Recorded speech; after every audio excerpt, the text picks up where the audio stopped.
Postmortem பண்றதுக்கு கையும் காலம் தான் மிஞ்சிருக்கு. அதை வேண்டாம் நிறுத்தலாமே. போஸ்ட்மார்ட்டம் வேண்டான்னு நான் எவ்வளவு சொல்லி பார்த்துட்டேன். கவர்மெண்ட் ஆர்டர் இல்லாம பண்ண முடியாதுன்ட்டாங்க. கடந்த 2 வருஷத்துல 7வது ஆள் இது. ஆடும் மாடும் அது ஒரு பக்கம். இந்த வருஷத்துல 2வது முறை வருது. நாங்க என்னதான் பண்றது சொல்லுங்க. சிறுத்தை இப்ப வரணும் போலீஸ்காரங்க வெயிட் பண்ண முடியுமா? மனுஷனா இருந்தா விசாரிச்சு கஸ்டடியில் எடுக்க முயற்சி பண்ணலாம். இந்த 100 கிலோமீட்டர் சுற்றளவுல இந்த சிறுத்தை எங்க இருந்து வருதுன்னு எங்களுக்கு எப்படி தெரியும்? எப்படியாவது அந்த சிறுத்தையை கொல்றதுக்கு எங்க டிபார்ட்மெண்ட்ல தயாரா இருக்கும். ஆனா அந்த சிறுத்தை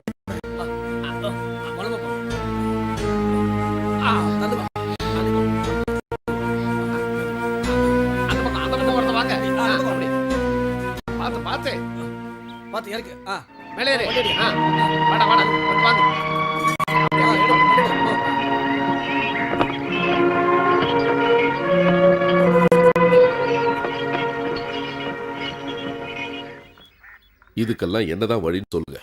அதை நான் எப்படி சொல்ல முடியும்? எங்களால முடிஞ்ச வரைக்கும் நாங்க முயற்சி பண்ணிட்டு தான் இருக்கோம். பெர்மனண்டான சொல்யூஷன் வேணும்னா நீங்க எல்லாம் சேர்ந்து தான் ஒரு முடிவு எடுக்கணும். நாம தான் இதுக்கெல்லாம் ஒரு முடிவு எடுக்கணும். இனி போலீஸ் தரப்புல இருந்து எந்த உதவியும் எதிர்பார்க்கறதுல அர்த்தம் இல்ல. நாமெல்லாம் இந்த விஷயமா கலெக்டரேட்டுக்கு போய் போராட்டம் பண்ணலாமே ஃபாதர். சிறுத்தையை சிந்தித்து பாருன்னு கையில ஒரு பேனர் பிடிச்சுக்கிட்டு இல்ல. கலெக்டர் ஏதாவது ஒரு நடவடிக்கை எடுப்பார்ல ஃபாதர். என்ன நடவடிக்கை? இனிமே இந்த பஞ்சாயத்துக்குள்ள சிறுத்தையே வரக்கூடாதுன்னு உத்தரவு வேணா போட முடியும். அதனால பிரயோஜனம் இருக்கா? அப்படியே பண்ணாலும் சிறுத்தை என்ன கேட்கவா போகுது? நமக்கு இப்ப தேவை சிறுத்தையை பிடிச்சு கொள்ளக்கூடிய ஒரு ஆளு, நல்ல ஒரு வேட்டைக்காரன். நம்ம பால்ராஜ் சைடுல அப்படி ஒரு ஆள் இருக்காரு. யாரு? குன்னத்தூர்கார சேது. 35 வருஷமா நல்ல பழக்கம் இருக்கு. குறி வச்சு சுடுறதுல அவன மாதிரி ஆளே இல்ல. எப்படிப்பட்ட இலக்கா இருந்தாலும் ஷூட் பண்ணுவான். அப்படியா? அப்புறம் என்ன யோசனை பண்ணிக்கிட்டு சிறுத்தை வரும்போது சேதுக்கு தெரியப்படுத்தலாம். நான் 2ஆம் தேதி ஒருவன் சிறுத்தை உனக்கு லெட்டர் போடுவேன். நல்ல யோசனையே வராதா? சும்மா எதுவும் சொல்லிக்கிட்டு. சிறுத்தை எப்போ வரும்னு நம்மளால முன்னாடியே சொல்ல முடியாது. அதனால சேதுவை இங்கேயே கூட்டு வந்து தங்க வைக்கலாம். மாசம் அவருக்குன்னு ஒரு சம்பளத்தை முடிவு பண்ணி கொடுக்கலாம். நம்ம கிராமத்தில் இருக்கிற ஒவ்வொரு குடும்பத்தில இருந்தும் மாசம் 5 ரூபான்னு கொடுத்தா சேதுவுக்கு சம்பளமும் கொடுத்து சாப்பாடும் போடலாம். இல்ல இது எனக்கு பத்தலைன்னா மத்தத பால்ராஜ் பார்த்துக்குவாரு. சேது நீ சொல்றதை கேட்பாருன்னு நினைக்கிறேன். அப்புறம் மத்த மதத்தை சேர்ந்தவங்களும் இதுக்கு ஒத்துழைக்கணும். ஏன்னா சிறுத்தைக்கு ஜாதி மதம் தெரியாது. நம்ம ஊர்ல சுத்துற சிறுத்தை பிடிக்கணும்னா அதுக்கு ஒரு வேட்டைக்காரன் வேணுங்கிறது எனக்கு முதலே தெரியும். இந்த முடிவை நானே எடுத்திருப்பேனே. இதுக்கு தான் எல்லாரும் பெரிய மீட்டிங் போட்டீங்களா? ஆமா, இப்ப பேசுங்க. இந்த புத்தியே உங்களுக்கு முதல்ல தோணாம போச்சு. தோணாம ஒண்ணும் இல்ல. அப்புறம் காட்டு மிருகங்களை வேட்டையாடுறான்னு கேச போட்டு உள்ள தூக்கி போட்டுருவாங்க. இதெல்லாம் நான் சொன்னா இந்த ஊர்ல எவனாவது கேட்டாதானே? யோ பன்னீரே, சட்டத்தை பத்தி பேசுறதுக்கு முன்னாடி நல்லா தெரிஞ்சுட்டு பேசணும். மாமிசத்தை தின்னு வாழற எந்த விலங்குகளாலும் மனித உயிருக்கு ஆபத்து ஏற்படும் போது அதை சுட்டு சாகடிக்கிறதுல எந்த தப்பு இல்லை. அதுல எந்த சட்ட சிக்கலும் வராது. இது நானும் கேள்விப்பட்டிருக்கேன். அப்படியே இருக்கட்டும். ஆனா இத பத்தி ஒரு வார்த்தை நம்ம கிட்ட பேசணும்ல. ஒரு விஷயத்தை நீங்க யோசிச்சு பாத்தீங்களா? வர்றவன் குன்னத்தூர்ல காடே கிடையாது. காடே இல்லாத ஊர்ல இருந்து வேட்டைக்காரன் எப்படி வர முடியும்? சொல்றதுல ஒரு கரிஞ்சிருத்த.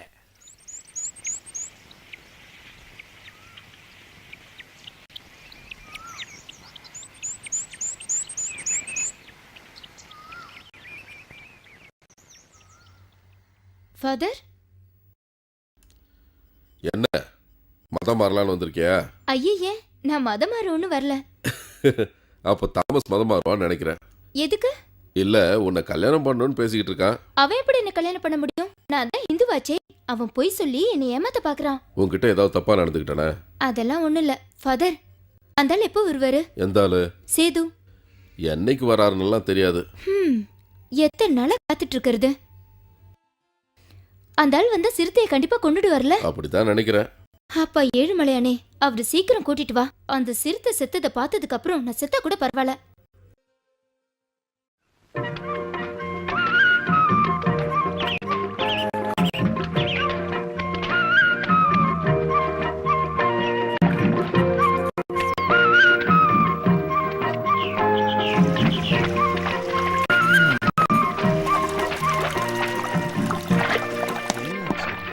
என்னடி மீன் மாட்டே இல்லையா? இல்லடி.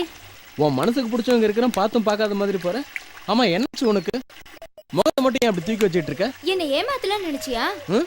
நெத்தியில மருந்து தடவுனா ஆளுங்க காணாம போயிடுவாங்கன்னு சொன்னதெல்லாம் பொய். அப்படி ஒரு மருந்தே கிடையாது. யார் அப்படி சொன்னா? என் பெரியப்பா. அந்த ஆளுக்கு இதை பத்தி என்ன தெரியும்? நான் தான் உனக்கு அந்த புக்கையே காட்டினேன்ல. அதுல எழுதி இருக்கிறதெல்லாம் பொய். பொம்பளைங்களை மனசுல நினைக்காம ஒரு மாசம் தவிர இருக்கிறதுக்கு இந்த பூமியில யாராலையும் முடியாது. அதை நம்பிதான் ஆகணும். தேவையில்லை. எனக்கு மருந்தும் வேண்டாம், மந்திரமும் வேண்டாம். அப்புறம் எப்படி சிறுத்தையை மறைஞ்சிருந்து கொள்ளுவ? அதுக்குதான் வெளியூர்ல இருந்து ஒரு ஆள் வரப்போறாருல. வருவார். அவர் நம்ம பால்ராஜையை விட வயசானவர். அவர் இருக்காரோ இல்லையோ. அப்ப வரமாட்டாரா? ஆவியா வருவார் கனவுல.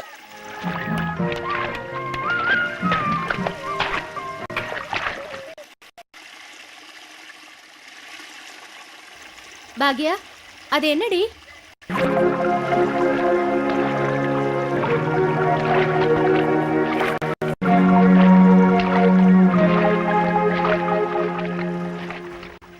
பாவம், ஏதோ ஒரு ஆளடி.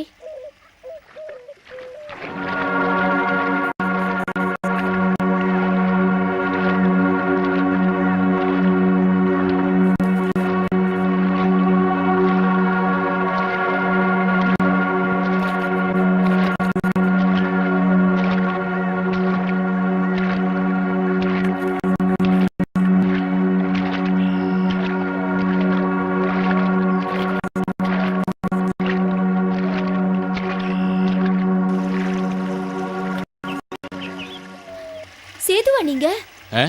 குன்னத்தூர்ல இருந்து சேது? இல்ல. அப்ப நீங்க யாரு? அவரோட மகன். இதுல போனா சர்ச் வருமா? வரும்.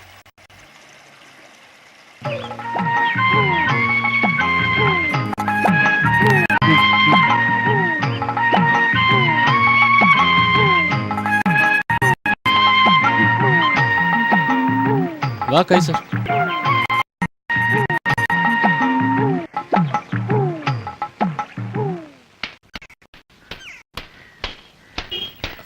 அக்கா, இந்த மாட்டை கொஞ்சம் கட்டியிருக்கா?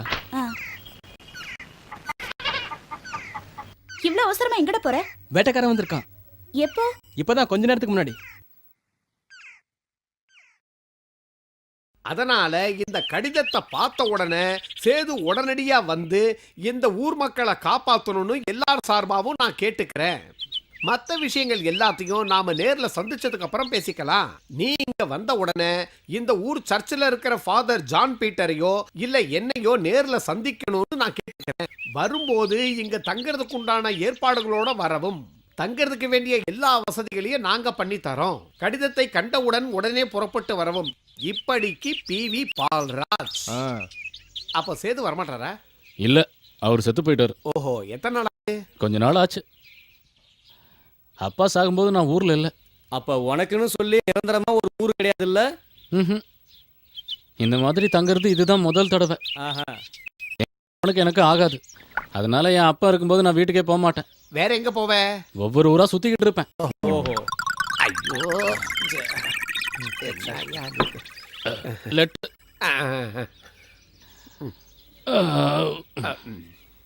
எவ்வளவு ஆச்சு? 40-50 பைசா. எழுதிக்க. கணக்கில் எழுதிக்க. பழக்கலாம் நாளைக்கு எப்படிங்க கடன் கொடுக்க முடியும்? காசை கொடுங்க. என்கிட்ட ₹1.30 தான் இருக்கு. அதை வச்சுக்கிட்டு தான் கண்ணு மூக்கு தெரியாம சாப்பிட்டியா? நல்ல பசியா இருந்தது. காலையில இருந்து ஒண்ணுமே சாப்பிடல. பண்ணுங்க, சர்ச் ஃபாதர் கணக்கில் எழுதிக்கங்க, இல்லைன்னா முதலாளி கணக்கில் எழுதிக்கங்க.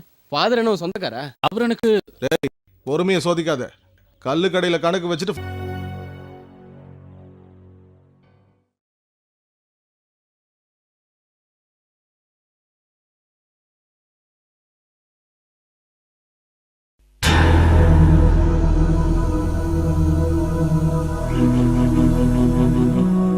அதை வெளியே கூட்டிட்டு போ. கைசர், வெளியில போ.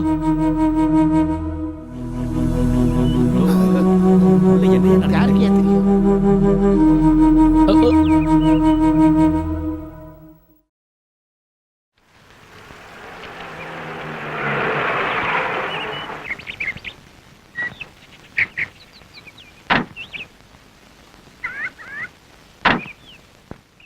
வந்துட்டாரா? வணக்கங்க. இந்த ஆள் வந்திருக்காரு. அப்பா செத்து போயிட்டாரு. அதனால லெட்டர் பார்த்தோன்னா நான் இங்கே வந்துட்டேன். உன் பேர் என்ன? சிலுவை. ஆஹா, அப்ப நீ கிறிஸ்டியன் தான் இல்ல? ஆமா. கிறிஸ்டியனா இருந்துகிட்டு மூக்க முட்டை குடிச்சிட்டு நாயும் துப்பாக்கியமா கருத்தர் முன்னாடி வந்து நிக்கிறேன். ஐயோ தெரியாம. வேலையை கொடுத்தா ஒழுங்கா செய்வானா? வேலை கொடுத்து தான் பார்ப்போமே. ஆமா, நம்ம வேலைக்கு ஒல வைக்காம இருந்தா சரி. நான் அவன்கிட்ட பேசி பார்க்குறேன். ஆ.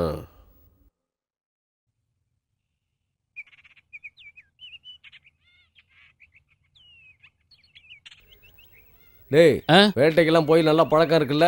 இருக்கு. சிறுத்தையை சுட்டிருக்கியா? இல்ல. அப்புறம் எதுக்கு இங்க வந்த? கிடைச்சா சுடுவேன். பிடிச்சு முன்னாடி நிக்க வைக்கிட்டா?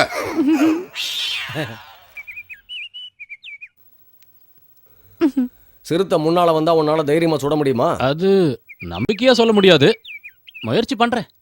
முதல்ல அவன் கையில ஏதாவது காசை கொடுத்து ஊருக்கு அனுப்பு பாரு. துப்பாக்கியை நேரா பிடிக்க தெரியல, சிறுத்தையை சுட வந்துட்டான்.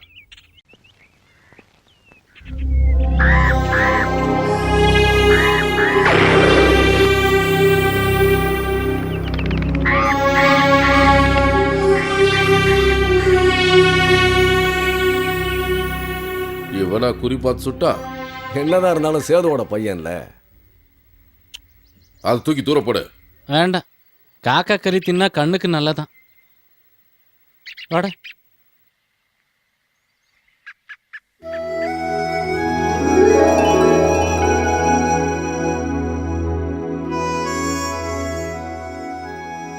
பால்ராஜ் முதலாளியோட அப்பா தங்கி இருந்த குடிசை இது.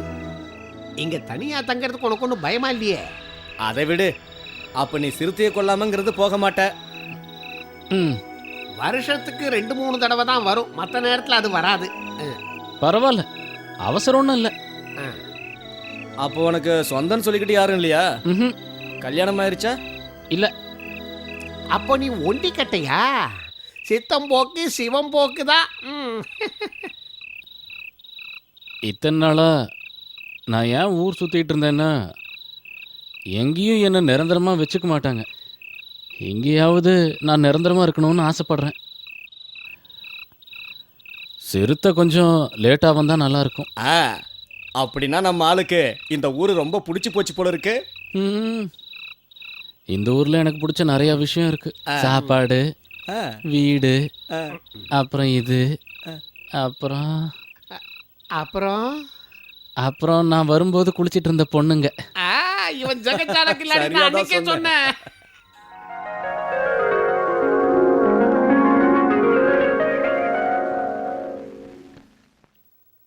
போதுமா? அந்த பாத்திரத்தை இங்கே வச்சிருங்க, சும்மா கஷ்டப்பட வேண்டாம்ல. 300 ரூபாய்க்கு மேல கணக்கு இருக்கு. பணத்தை பாலராஜ் முதலாளி தந்துருவார்ல. தடுவார். கொஞ்சம் சாம்பார் வேணும். சாம்பார். ஏன் மாமனுக்கு புத்தி கெட்டு போச்சு. இல்லாட்டி இப்படி ஒருத்தனை கூட்டிட்டு வந்து ஊர்க்காரங்க காசு அழிப்பாரா? கெட்டிக்காரன் மேல இருந்த காக்காவை பார்க்காம சுட்டானா பாத்துக்கங்களேன். Guinness record. அது மட்டும் இல்லப்பா, நம்ம அந்தோணிய வந்த உடனே புரட்டி எடுத்துட்டான்ல. ஆமா ஆமா, அன்னைக்கு என் காலில் சுலுக்கு பிடிச்சிருந்தது. இல்லைன்னா அவன் குடலை உருவிருப்பேன். கிழிச்சிருப்பேன்.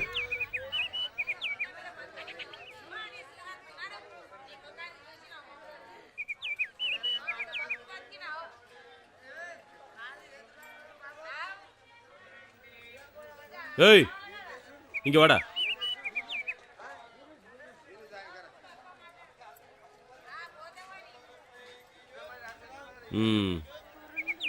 இந்த அந்தோணி அடிச்சே நீ? ஆமாம், என்ன அடிச்சாரு. அப்படின்னா நீ எல்லாரையும் அடிப்பியா? என்ன அடித்தவங்கள அடிப்பேன். அப்போ நீ என்னையும் அடிப்ப? நீங்கன்னு இல்லை, யாராக இருந்தாலும் அடித்தா அடிப்பேன்.